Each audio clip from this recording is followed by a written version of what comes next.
Bulletin mondial des missions. Le Dieu de mon grand-père. Lorsque Stanislas est allé vivre chez ses grands-parents, il a remarqué leur profonde dévotion spirituelle. Ses grands-parents avaient perdu leur fils, le père de Stanislas, dans un accident de voiture, mais ils sont restés fermes dans leur foi. Stanislas se demandait, si Dieu était bon, pourquoi avait-il permis à ses grands-parents de perdre leur fils?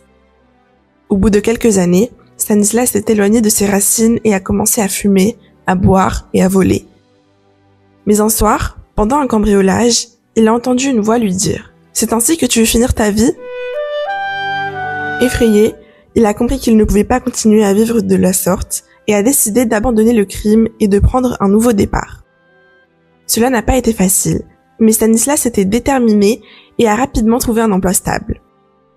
Il a ensuite rencontré une femme. Ils ont commencé une vie commune, ont eu 2 enfants et pendant un certain temps, tout allait bien. Mais l'histoire ne s'arrête pas là. Malheureusement, le couple s'est disputé et a fini par se séparer. Cependant, après un certain temps, ils ont repris leur relation comme une dernière chance de réussir. Sa femme avait grandi dans une famille adventiste et bien qu'il en ait de l'église, elle a décidé de faire entrer Dieu dans leur foyer.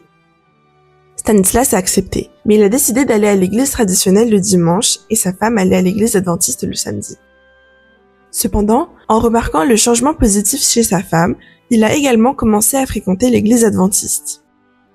Cela a été un tournant décisif. Stanislas s'est rendu compte qu'il ne comprenait pas complètement Jésus. En commençant à étudier la Bible, il a remarqué que la même voix qu'il avait entendue dans le passé lui parlait maintenant à travers la Bible. Stanislas et sa femme ont été baptisés peu de temps après, et aujourd'hui, il est pasteur adventiste en Nouvelle-Calédonie. Il sert le Dieu de son grand-père. Non par tradition, mais parce qu'il a une relation personnelle avec Christ.